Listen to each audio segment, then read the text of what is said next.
my name is Juan. What's your name? My name is Apostate Aladdin, Aladdin. whichever. Okay, Aladdin. All Yeah. right, you're just curious, man. Like I've never really spoken to someone who apostated, and I guess now Hmm. with TikTok, I converted to Islam about 20 years ago. I was born Catholic, Okay. been Muslim, and just curious, like what are the things that kind of gave you doubt? Is it that you had doubt in certain things that you read? Was it because of interaction with Muslims? Is it because, what is it that kind of led you, or is it a lot of things? Oh, it's a lot of things. I'll try to give you an overview. It's a pretty long story, but afterwards, I'm curious to hear the other way around. I'm curious to hear what was it that made you convert. I was, for context, I am an Arabic speaker raised in Saudi Arabia. I wasn't influenced by the teaching of Islam in Saudi Arabia, and I like to make that clear, like Wahhabi Islam or something. Not a Salafi. commentary on Salafi and Wahhabism, I suppose, Well, they which don't is, call themselves Wahhabi in Saudi. They call themselves Salafi. yeah, yeah. So yeah, I say that just to like not necessarily a commentary on it, just for people to have context. Yeah, so I was raised Muslim. I did enjoy it. I was a believer. I memorized the Quran, not the whole Quran, but I was in the process of memorizing the Quran as I grew up. And not to say that I was, studying Islam in an academic context, but I had some more information than the average person, the average, at least, teenager, child, whatever. And I didn't really have serious doubts growing up. I always had questions because I'm curious. I would hear a story about the prophets or the Sahaba, and I would have follow-up questions like, why this and why not that? But what really sparked some bigger questions were, in my teenage years, questions about qada and qadar, like predestination and free will at the same time. And as I was explaining earlier on the stream, I had concern for all the people who weren't Muslim, not only the people who haven't heard of the religion of Islam or not the correct message or they haven't received it, but the people who have and they're still not convinced because of being raised differently. Like I recognized that early on, that when I interacted with them, eventually that they're just people, they're not really doing this out of maliciousness because they hate Allah or something like that. And the answers that I got, kind of like, let's not worry about that. Just focus on yourself. Allah is going to be fair and things like that. So I put it aside. And over the years, I had more and more questions relating to this and other topics. And I've reached out to people for answers. And by that, I mean like sheikhs and faith counselors and things like that. And eventually, I had to dig deep to try to figure out what it is that I believe at this point. And my approach to it was, let me see, not just let me find people who converted to Islam or left it and came back, but what is it that would convince a person outside of this mindset, who wasn't born into it, who's not in that community? Because there should be a method that is reliable. Otherwise, it's an unfair test, right? Like there should be a way that people, if they're honest, they will have to accept Islam because it makes sense. And I was looking for that for other people. And along the way, I realized I also want that for myself because that way I can absolutely affirm my belief. And yeah, that search led me to kind of realize that no matter where I try to get the answers from, they're not only different, but they all seem to be not addressing it. And then I came across a lot of other more specific problematic things. And yeah, so that's an overview of it. Okay.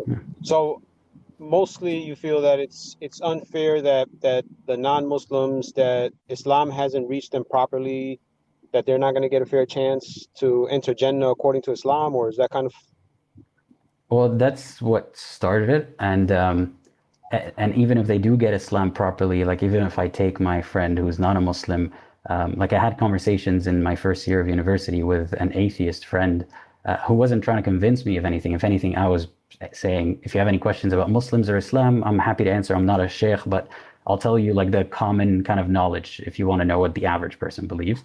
And I realized that even if I took him to the right message, he's still uh, predisposed not to believe. And yeah, so that's the big the big picture of it. And there's also questions about why God would torture for this worship, what is the crime, and things like that. Okay. So then, after you didn't have an answer that satisfied that, you kind of just left religion altogether, or went to another religion, or just all religion? No, it was kind of a launching pad into more questions about the point of, well, first of all, the any way to prove that this is actually from God. So I found a lot of answers that were similar among religions, and they all relied on similar mechanisms, and none of them actually had something substantial that would convince an outsider in a reliable way, if that makes sense. So that's when I realized that not only are there these problems that aren't answerable in Islam, but it's a lot infinitely more likely that it's another man-made religion, if that makes sense. Yeah. So, I mean, but you don't believe in God, period? Is that like why you're apostate Aladdin, or you just I'm apostate? You just undecided apostate from about, Islam? yeah, but so that's like the people sometimes ask, are you an atheist? And I say it depends on what that means, because I think the concept of a God, the way that theism believes, or at least the Abrahamic religions, for example, a one God that created everything and wants worship and so on. I don't believe that concept because we've only heard it from humans, and none of them have kind of proven it, or at least explained it in a way that is undeniable. So there could be a creator or initial thing or something above us. I don't know what it is, but it has never been demonstrated why or proven that it wants worship or else torture and that whole paradigm. Okay. Yeah, that's interesting. I mean, I'm not here to answer that. I'm not here to try to convince you. I just was curious Mhm. of what led you to that. But yeah, man, thanks for sharing that, man. That's really interesting. I appreciate you wanting to know and asking. So, that's part of what I want to do is people like myself don't get a platform to talk about this. So people like yourself don't get to hear the answer, right? You might not, or you might just not get a chance to meet someone like that. So it helps because in many communities, people like myself are demonized for this position, or even if we're not vocal, they have these stereotypes that, for example, we're arrogant, we think we know better than God, and all these stuff. So I'm trying to explain that. Yeah. Um, what do you think? Like, what are your thoughts to about what I said? I mean, so I converted about 20 years ago, and I, I, like we know in the religion that our faith, iman, fluctuates, right? That's even told to us that sometimes it's higher, like during Ramadan, and then sometimes, life hits you in the head and you go through stuff and it's lower. So I've been through lows and I've been through things that I've questioned, but I've never once not been satisfied with my research and answer to any of that stuff. Um, so it's nothing has shaken me up personally in my 20 years of accepting Islam, to ever feel like I'm going to leave Islam. Um, but yeah, I can see how if you don't, if certain answers may not be satisfying to certain people, as we we advance in technology and thought processes differentiates. I mean, the way even in the United States, the way we think now isn't the same that we thought 40 years ago, right? With regards to the way men treat women and the way men and women should act, and homosexuality and just a lot of certain topics, right? In the United States, 40, 50 years ago, it wasn't acceptable. And now it's 100% acceptable. And I'm not saying that, like trying to be negative. I'm just trying to say the mindset changes. And as the mindset changes, people are going to look at religion differently because of the outside influences. And I understand that. I understand the psychology of that. And I'm just here to observe it, not question it or demonize anyone. If I had a neighbor that was an apostate or homosexual or whatever, they're still my neighbor, and they have rights upon me. Like in Islam, how we're supposed to treat our neighbors regardless of what they are. So that's how I live my life. I'm here in humanity. You're still a brother in humanity. Um, and like if you ever met me and you said, "Man, I ain't got no food," you're gonna get food at the end of the day, So like that's never gonna change for me. Um, I appreciate that. guidance come, yeah, for me, Mhm. I believe guidance comes from God. So I don't stress about it. There's no way. I'm not going to try to convince you about anything. And Mhm. for me, like I pray for every time since I converted. I've never missed a salat. I've made Hajj. I've made Umrah. I never missed a Ramadan. And I pray in almost all my prayers. I pray for my family. I pray for my kids, and I pray that I die in Islam. And that's never going to change. Hopefully, So, but I understand. I understand the struggle. I understand the struggle. I mean, especially growing up. I lived in Riyadh for like 7 months, 8 months. Um, I know the mindset of the Saudis. I know it's rough. It's different, especially if you come from there and then you go to the United States or you go to Europe, somewhere else where the mindset is different. That's a major impact. That's obviously going to change your thought process. No, I But want to clarify. I hadn't left till after all of this questioning, and I wasn't influenced by the Saudis because, to be honest, my interaction with them was limited. Like, we had our own communities as expats, Arab expats, so that part didn't really affect me. And I don't think I had any outside influence as well because I never came across any content critical of Islam or any reading even critical of Islam. And if there was, I think the VPN, like Saudi Arabia had like blocks on a lot of these things. yeah, And yeah, absolutely. yeah, I have like two questions and a comment for you, Okay. if you don't mind. Yes. Um, yeah, so you had mentioned, yeah, so I guess I kind of made that comment about like outside influences.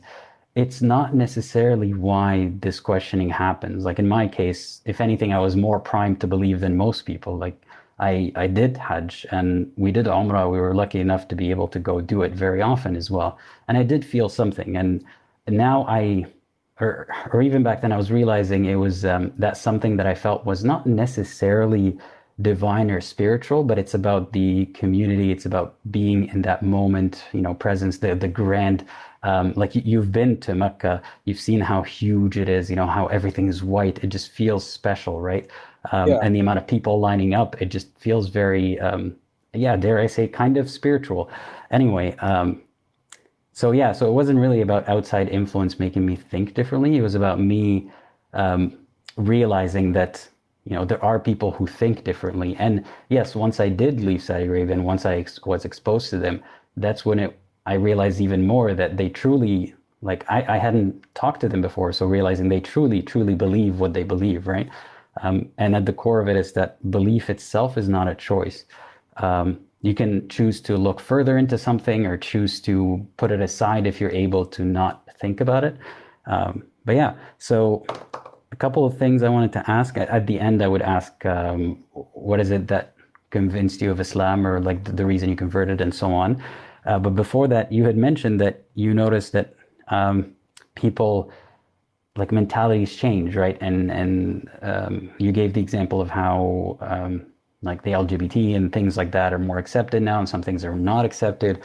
So on some level, you recognize that some of this is not necessarily like it's kind of a group thing, and it's not necessarily because the people intend to be, one way or another. It's just how a majority people think.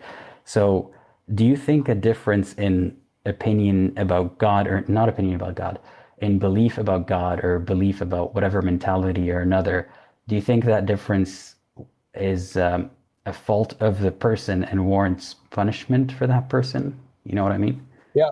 Yeah, that's a good question. So I take this stance. I take the stance that it's not permissible, it's not allowed for any Muslim to say anybody's going to hell or heaven. That's number one. I want to make that clear. Unless they're in the Quran that they, going to heaven, like some of the Sahabas. But other than that, even Hitler, as bad as he was, and I'm sure he deserves punishment, it's not my place to say someone for sure is in the hellfire and someone for sure is in heaven, right? That's number one. Number two, we know that there's going to be people that aren't going to be told about Islam, the message clearly, right? And we know that they're going to have their own test on the day of judgment. Now, what we don't know is how does that look? Is it a tribe in the Amazons that don't have access to any technology, right? So they never had the message reach to them. It could be that. Is it now, maybe the times now here in the United States where maybe people have heard of Islam, but there's so much distortion. They didn't get to see the true beauty of Islam, and God's going to give them a chance on the day of judgment. We don't know that. So that's my stance. My stance is, look, my mother, she died as a Catholic. She was murdered a couple years ago. That was traumatic for me. I'm sorry to hear that. But my belief is she has a great heart. She's a good person. You know, she had me as a knucklehead example as a son, you know, and with all my faults. So maybe, she has her test and, she's granted heaven. So I don't know that, but it's not my place to know that, how that happens, that process. I don't know, it's possible, like you said, it's possible that people have a certain disposition. I don't think it's because they don't have to think of other things or be influenced, but maybe their influence led them to be a certain way and they never had the opportunity to see what the creator wanted from them. We believe that there's going to be people like that, right? But we just don't know how that's going to look. So I don't worry about it. I'm not stressed about, oh, my neighbor is going to the hellfire. No, if I have a chance to be really good to my neighbor and show my neighbor how Islam is supposed to be, I'm going to mow his lawn. I'm going to check on him. If he's older, I'm going to see, get him some groceries. And if I have a chance to talk to him and he asks me about Islam and he sees that this is the beauty of Islam, then hopefully maybe, he has a chance to accept it. But I don't know who actually gets to see the true message and if they're going to have another test on the day of judgment. So that's not up to me. I don't know that yet. Okay. Well, thank you for answering. And I don't necessarily want to ask you follow-up questions about that, but I want to mention something about the answer that doesn't make sense to me, and that's why, I've arrived at the conclusion that I'm at rather than being where you are. So I understand that people who haven't heard the message at all would get a test in the afterlife, and I don't really question the mechanics of that. Something we can't know according to Islam, so that's okay. And I understand that I can't say a specific person can go to hell or heaven, except the ones that, like you said, were they 10, I believe, that the Prophet said are going to, Yeah. are going to heaven. But it was, for me, it's more about a concept, like we know that the concept of a disbeliever is going to hell and the concept of a believer has a chance at heaven and so on. So I couldn't reconcile that with the specific answers about the specific situations. And it was also more about, I just couldn't put it aside. That's the problem. I know that people say that they don't worry about it, for example. Just for me, it was not necessarily a compulsive thing, but it's something that I just couldn't not notice. So that's what got me, or part of what got me to where I am now. And I understand that people don't necessarily have to think that way. And yeah, I just leave it at that. Yeah, but And I but was, the, the the the things you're talking about, right? Like these are the attributes of a kafir, for example, a disbeliever, someone who's ungrateful. I mean, there should be some sort of accountability. Our parents hold us accountable, right? We're Muslims. We're accountable to our creator. For me, my mindset is, right, if somebody came up to me right now and offered me $500 million for my eyes, right? I'm not going to give it up. So my eyes are extremely valuable. So I feel like, okay, since my eyes are so valuable and I believe the creator blessed me with these eyes, I should be grateful to my creator, right? If I'm not grateful and I'm disrespectful or whatever, to me that there should be some sort of accountability. And that's the message that I read when I read the Quran about disbelief. And of course there's examples of people in the past of calling themselves God and arrogance and worshiping cows instead of the creator when they had clear messages and they had clear miracles. We're not going to see any of those miracles now. But that's why there's that harshness, and it's understandable to me. I mean, to me, it's great. I'm a parent. I spent, I work day and night to make sure my kids have everything. If they turn around one day and say, "F you, Dad, you're the worst," I hate you, that's gonna hurt. It's gonna, I'm gonna be angry. I mean, it's gonna cause me pain. And they're being disrespectful. They need to understand that they're wrong. I need to tell them, look, you can't be like that. That's you wrong know, to be like that. the one problem I have with that, though, or like the biggest problem I have with that is that in those analogies, there's always an actual person in front of you. There's always, an actual reason for these, the disobedience being bad, or there's actual harm caused.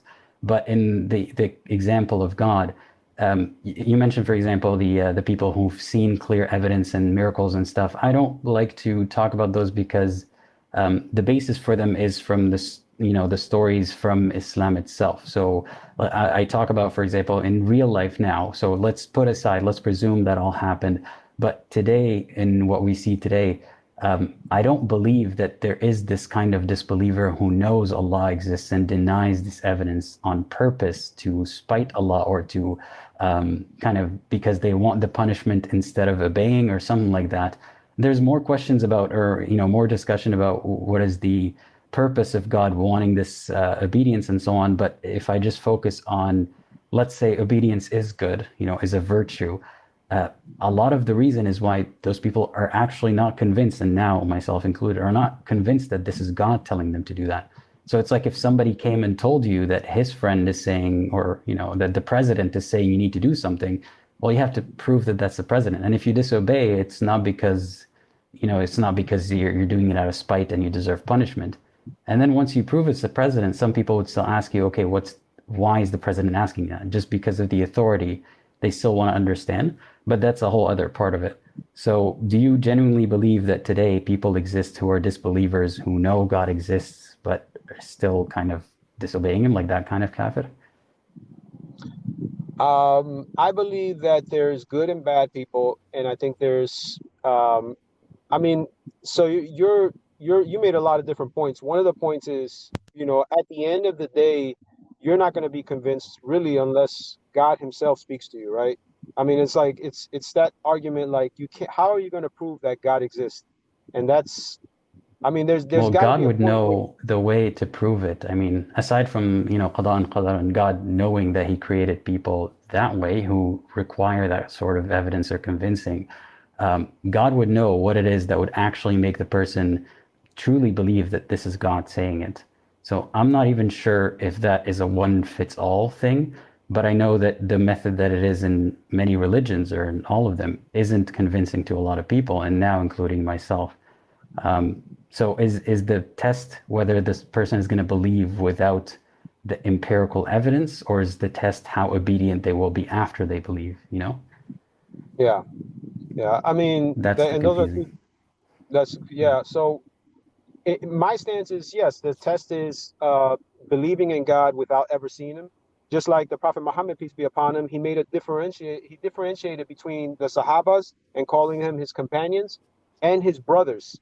He said his brothers are those who believe in him, follow him without ever meeting him, right? He gave them a rank because we're never going to get to see the Prophet Muhammad, peace be upon him. But I think, like, okay, you're in Islam, you're focusing on the punishment without focusing on the mercy, right? Whereas one bad sin is one bad sin, one good deed is multiplied by 100, where even if you do the worst thing in the world, other than obviously shirk, or how do you translate Well, shirk? that's what I'm talking about. Like the shirk, for example, or the shirk is not knowing that Allah exists and choosing to worship other gods beside him. Those people who are actually, you can, believe that there are multiple gods or whatever. And it's not about mercy versus punishment per se. It's punishment for something when someone truly doesn't believe that this whole system exists. That's what I'm saying. Yeah, but the shirk is specific, that is specific for the Muslims, right? If you're a believer, you're a Muslim, and then all of a sudden you start worshiping, the sun, right? Or you start giving God a partner, not um Mhm. not for Do you like think the that Christian happens or someone today? else, huh? I mean, do you think that happens today? I know there's stories in Islam about it happening, but do you think that is something that we would see today? I like see what, some a Muslim that starts worshiping other than God, or partnership. Yeah. I wouldn't say like, no, and I wouldn't say like major shirk. I would say like minor shirk, where their actions, put preference over God, over worldly things. Like, not like major shirk, where, no, I don't think it's as common today, unless like a Muslim goes to Christianity and starts believing, like, there's three gods, sun god, and the son of God, and that would be obviously major shirk. But I don't know So do exactly those what. people like believe in Allah, but also believe in those like the Trinity? In that case, they believe something completely different, right? It's not exactly Yeah. shirk. Yeah. But yeah, I mean that's where my like kind of confusion lies. And you made me think of one more question. You said how the Prophet differentiated people who've seen the proof and people who haven't seen it. Those are, in a sense, better or like a higher degree because they have believed with even less evidence. But that puts like it puts believing without evidence to be a virtue, a good thing. So I'm going to pose an example and try to like, I hope you don't misunderstand this. If there's a gullible person or someone who's very easy to conform, they're likely to be a Muslim if, people push that on them or promote it to them. And they're likely to be a non-Muslim if people promote that to them. So is it fair that the person's gullibility is rewarded as a good thing? Not that all believers are gullible, but in that case, they are getting reward for being gullible. You know what I mean? Yeah. Well, I would say that to me goes, when I accepted Islam, I thoroughly studied it. I understood different religions, and no one convinced me of anything. I studied it. I was convinced that it was the truth. But your point goes back to, it's not my place to say who's going to get punished or not, right? If a person is easily okay, so let me ask you a question. If you were a judge, coming from your mentality, if you were a judge, right, and someone got brainwashed to join a cult that killed hundreds of people, are you going to put that person in jail for life, or are you going to show him mercy because he was convinced and he was gullible and he was not smart enough or not intelligent enough to make his own decisions? You as a judge, you have to make a decision. Is he going to jail? Is he getting the electric chair, or are you going to let him free? That would really depend on the situation, and judges do factor that in, like the mental state of that person, what kind of All right, tactics were can I can I they can I subjected to. can I can I pause you for a second? Sorry. So we Mhm. mental anything when you say anything mental, there's in our belief, there's a 100% pass for the mental people. So we're talking about people with sound minds, right? Because ignorance Oh is no, not a no, they don't have definition. to be insane, but I mean, like there are, for example, someone who's I don't want to. I'm not a psychologist, so don't take my examples to be absolute. But someone who's has higher levels of OCD, for example, or autism, or some condition, like they're not crazy out of their mind, but it does influence them in a way, or someone could use that to their advantage. Like for example, there's murderers who convince their partners to be a partner in crime when the partners are abused, right? And the partner is Yeah. disadvantaged. And so there are factors to consider there. So I don't have a specific answer, but I would, if I were a judge, I would factor in a lot of those reasons before, like, saying they deserve the absolute punishment and so on. But in that case, like the God is rewarding for gullibility if someone is easily swayed into the religion versus someone who is more critical and say they had the wrong conclusion, right? That's what I find odd, is God taking gullibility to be, or conformity to be, a good thing necessarily. Yeah. But you're making the assumption that every single person that doesn't accept Islam is going to the hellfire. That's what I'm saying. Like you're making that assumption, and that assumption isn't for us. What I said, for me, my belief is, I don't know who's going to go to the hellfire. I don't know what kind of mercy, what kind of chance they're going to get, Mm. because maybe they didn't hear this. Maybe the mental, like, they weren't capable to make a decision. They were swayed a different way. So all those factors is I don't know that. But that judge, Mm. right? The judge, you're right. There is a factor, right? If I plan to kill my neighbor, right? And I write out a plan, and I buy the equipment, and after 2 weeks I actually do it and kill him. That's first degree murder, right? More than likely I'm gonna get the electric chair for that, because I thought it out, right? But if my neighbor cuts me off, I pull out my gun and start shooting him, I'm still going to jail, but not, probably won't get the chair, right? So No, no, I you know understand what you mean. And I know the distinctions, but I'm saying we can tackle that by looking at the case, the extreme case. Is there a case like premeditated murder, but the equivalent of premeditated disbelief? That's what I mean. We don't have to Well, look that at the to whole me, spectrum. yeah, Hmm. I know. I'm using that analogy to point out we don't know, right, like that we don't know if God is going to use that same fairness and judgment with people. That's what I'm saying. I'm saying like No, no, let's if a presume he person, does, but like there's still, I'm asking about real life examples because that's what I'm never observing. Is there a believing disbeliever, like someone who premeditates kind of disbelief, similar to this example? Is that a real, aside from the stories from the Quran, but do you see someone like that today? Do you think it's possible? yeah, I think there are going to be people that are just going to be cruel and wicked, and they're going to be need to be held accountable. I mean, so you're just there's going to be some sort of accountability. Now, are No, you no, asking about like if about belief alone. I'm not talking about like actions or harm and accountability for crime. I mean just the disbelief part. Like a good person who just is there a good person who intentionally disbelieves, kind of premeditated disbelief? I don't have the answer for that. Okay. I don't have, but it doesn't make a difference to me. Like why would that make a difference to me in my life? Be, Like why would I focus on that? Let me ask you that. Why would I focus on that? mhm. Well, why would that, like in my case, why did I focus on that was not a choice that I couldn't escape thinking about it because it was a case that would dismantle the test itself because I wasn't seeing any examples of this kind of disbeliever except in the stories. And it doesn't follow logically that that kind of person exists, if that makes sense. So I I was mean, looking but for it to confirm that this kafir exists, and I can't see that.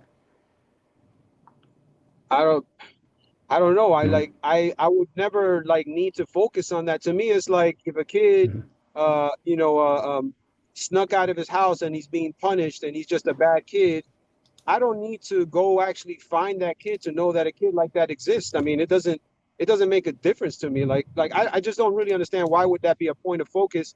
You're saying like may if God is telling us not to be like that, does someone actually have to be like that for you to affirm that it's the true religion? Or if you can't meet if or if you've never met anyone like that in the world, that okay, this is made up, like that is that what you're saying? Like It's one of the things, and like it's one of the things that doesn't make sense because the concept itself of a kafir does not make sense to me. And if I see that the concept is nonsensical, and Islam is built on it in a sense, right? Because this justice has to do with belief or kufr. And if that concept is nonsensical, then what are you building Islam on, There's other things as well, and there's other, things that I find not sensible, but that's just one example. And I understand we will disagree. I was just curious to get your thoughts on that. Like, yeah. if it does cross your mind, what do you think about it? And I got your answer from it, so that makes sense. Yeah, no, I appreciate it, Um, man. I'm gonna mhm. hit you up with a follow, and I love having this talk.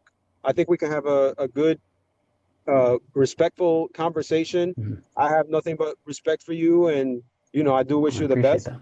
And I Mhm. do want to have another, I do maybe on another time too. Just some of the other topics, and have another conversation. I'm with it too. Um, Sounds on my good. thing, I'm I really here don't talk occasionally. about religion on my TikTok. Like, if you look at my stuff, it's Mhm. all about stocks. I'm about making that money, that paper. So I'm a finance guy. All in the halal, hopefully, right? You give your Always, zakah? always, Yeah. always, always, always, Okay. Yeah. always. Absolutely, no doubt. Halal and give zakat. If I'm blessed, if God blessed me with wealth, then I got to take care of the people that don't have that. You know what I mean? That's my duty. Fair enough. But Yeah. yeah, yeah. Um, If you ever I want to have to talk go in about like finance Yeah, too, I I'm have to with go it. in like 10 minutes, but I do have I mean, do you have time for 10 minutes? Because the last Yeah, thing. yeah. I'm actually driving to a meeting, but I could talk. Oh, well, I don't want you to, drive and you don't have to point the No, no, camera at no. you if that helps. I'm good. Go ahead. We're talking. Um, okay, well, last thing I wanted to ask is a couple of things. What was it that, made you convert or convinced you? And also, um, and lastly, I was going to ask you, I'm probably going to post this segment online if you don't mind, because I do like the conversation. Would you want your Yeah. face and name blurred out or? Yeah. No. Okay. I got a YouTube channel, and all I talk about is stocks and companies. So I don't have no problem with social media. Okay. All right. Yeah. So I want to know, like, was it because you were convinced, or what was the process like for believing? Okay, so my I always had like a natural inclination to believe that there was some sort of higher power. Background, I was baptized as a Catholic, but my parents were not religious at all. My mother was spiritual, but not religious, meaning that she believed in everybody be good and she believed in nothing specific. She was just spiritual. She also believed like in magic and a whole bunch of different things. But that's my mom. Um, Me though, during high school is like more and more I started like just self-questioning what's is there a higher power? Like I couldn't like when I studied world religion, right? I was like there has to be something to it, right? If everybody sleeps, everybody eats, it's unanimous pretty much with the majority of the world that if you don't sleep, if you don't eat, right, there's repercussions to that, right? You have to sleep, you have to eat. Uh, you're gonna have a parent, or you're gonna be born the same way. So there's this unanimous understanding and agreement, and I felt like a lot of this was the case for religion, right? Like almost all throughout history, the majority of the world, right? It was never the opposite where 80% of the world was atheist or agnostic. There was always some sort of belief in a higher power, right? Whether that was through a religion, whether that was through spirituality, whether that was through whatever, there was always some sort of concept of a higher power, right? It was just natural for people to believe that throughout history. And this is what I fought with throughout high school. So I'm older, so I opened up a yellow book. I don't know if you know what a yellow book is, the yellow pages. That's where all Is the it businesses were. the phone book or? Phone book, yeah, phone book. We call it yellow book. So the phone book, I opened it up to churches, and I just started calling churches. Honestly, I just started calling different churches, different denominations. I called a synagogue. I called the Buddhist temple. I was checking out Taoism, and just kind of like researching, reading. And when I came across Islam, I just like after having a little background in Judaism, Christianity, and studying different tenets of those religions, I felt like, oh, this is the continuation of what Jesus was preaching, what Moses was preaching. I felt like there was a similarity and it didn't stray off from the overall message of Judaism and Christianity of believing that there's one God and that God is worthy of worship and that we have a duty to our neighbors, we have a duty to our parents, we have a duty to be good people, we have whatever these rights are. I felt like, oh, okay, there's a similarity, and the more and more I studied Islam, the more and more I felt like that Prophet Muhammad, peace and blessings be upon him, was the final messenger and was the seal of all the prophets, and this was the end, and this wipes out everything else, and this is the kind of the faith for humanity. Christianity was specifically sent to a certain group of people.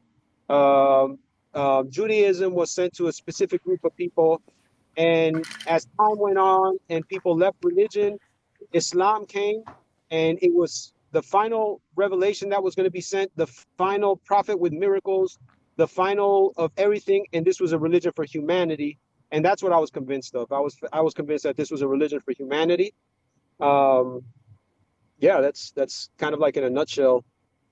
Okay.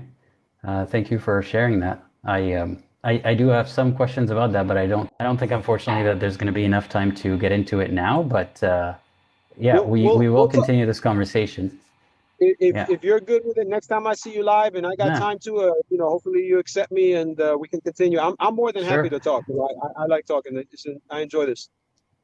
Sure. Send me a message, and sometimes I do this on YouTube instead of here. Well, like I have believers call in, and we have a discussion similar to this one. So yeah, just send me a message, and either I would tell you when the next one on YouTube is, or we can do it here. Yeah, because I still want to explore your mind a little bit, and also give you a chance to ask me questions about that too. Yeah, Yeah, I yeah. appreciate you And joining and today. Yeah. I'll tell you right now, I don't have an ulterior motive. I don't like my goal isn't like, hey, I want to jump No, on no, I and wasn't convince this expecting guy. that. It's all right. Yeah. So All right, man. Thanks for having me on again, and we will talk again, hopefully, man. For sure. Yeah. All Take care and drive safe. right. I will. Take care. Bye bye.